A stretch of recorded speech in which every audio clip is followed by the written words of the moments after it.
I just say, what God joins together, let no man separate. Whatever God joins together, let no man separate. Okay, in the name of Jesus.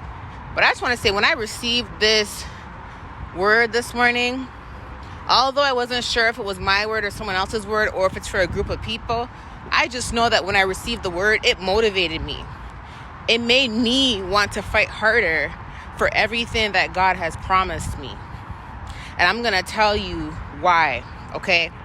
Some people are just so delulu and they're so evil. It's to the point where they will find reasonings to validate their evilness. They will find reasonings as to why they should do what it is they're doing. Let me tell you what the word is. This morning I received the word, and God told me that there's a female that is trying to stop two people from coming together, from being together, from getting married. And the woman is going to witches and paying witches to do spells to break up the couple or to prevent the couple from coming together.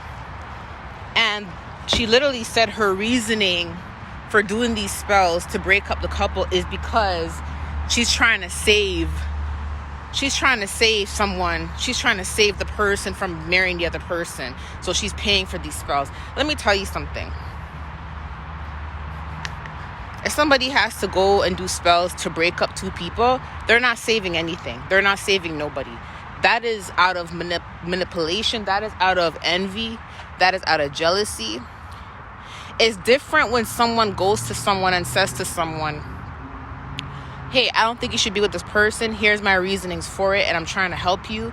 You could either take it or you don't have to take this advice. You don't have to take it, or you could take it, right? It's different when someone goes and has a one-on-one with someone and tells someone their reasonings why they shouldn't marry someone. That's different, because now you're going to the person, you're telling them your reasonings, and then you're leaving it up to them to make a decision. But when you have to go and pay someone to try to break up a marriage or to try to break up two people from coming together, that is control. That's a form of control. That is manipulation. And that is jealousy and envy. That is jealousy and envy.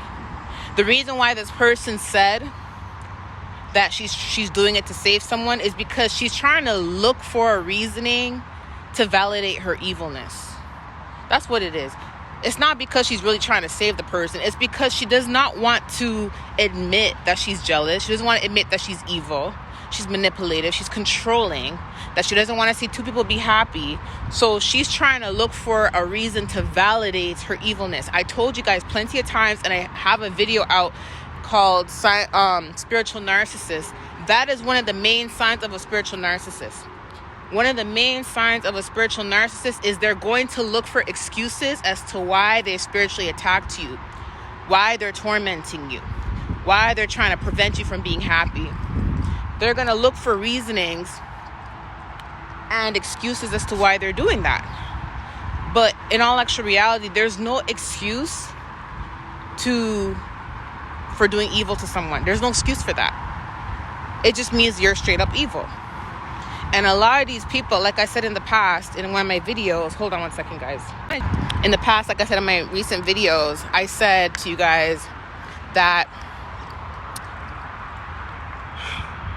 in my recent videos, I said to you guys that people only do this stuff because they're evil. And I also said to you guys that when a person is trying to make excuses for their evil, it's because they're not happy with themselves. They hate themselves. They don't like the person they are. So instead of admitting that they have to change and that there's something wrong with them, they would prefer to look for an excuse to validate why they're doing evilness to make themselves feel better. It's to make themselves feel better so they don't feel bad. But here's what motivated me when I heard this word. I was asking God this morning. I'm like, whoever this word is for, I don't know if it's my word or someone else's word, but I was like, God, whoever the word is for someone to have to go and do spell work and try to break up someone, what is it you're seeing of this person, and what are you seeing about these two couples that's triggering you so much that you got to go in your own pockets, that you got to go pay a witch or pay a warlock? What's triggering you so much? Is it not wanting to see two people happy? Is it because the man that you're trying to break this woman up from is a good man and is gonna love her right? Or is it the other way around? The woman's gonna love the man right? Let me just say that if this man and woman were not meant to be together, that woman wouldn't have to go to a witch doctor or a warlock to break them up. Because let me tell you something, if that man was such a horrible man, if that woman was such a horrible woman, wouldn't they break up anyways? Wouldn't things be revealed anyways about that man or that woman? Wouldn't things fall apart in their relationship anyways? So why would you have to stoop to try to forcefully break them up if that man or that woman is such a horrible person? Wouldn't their own horrible character result in a breakup? You wouldn't have to force it because it would already happen, right? So the fact that somebody has to go out of their way and pay someone to break up someone means that that man and that woman are good people. It means that that's a really good man. That's a very hard man to come across. That's a very good woman, very hard woman to come across. It means that these two people have some type of love that is very unique, very rare. Because if they were both horrible people, they would end up breaking up. If you're trying to save someone from marrying someone who is not good for them, that person that you're trying to save them from would end up jeopardizing the relationship anyways. You don't have to manipulate and pay someone to break them up. You don't have to do that. You only pay someone to break someone up if you're triggered, if you're threatened by their love, if you're threatened by their happiness, if you're threatened by what's to come between the both of them. So when I heard that, I was like, man, this motivates me. This makes me want to be the best woman I can be to my kingdom husband.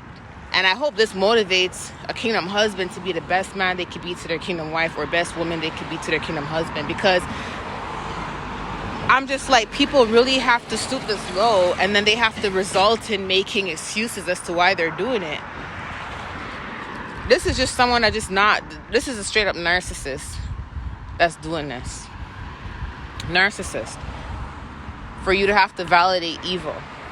Anyone that has to validate why they're doing evil is a narcissist. Point blank, period. Because a good person wouldn't even want to validate wickedness.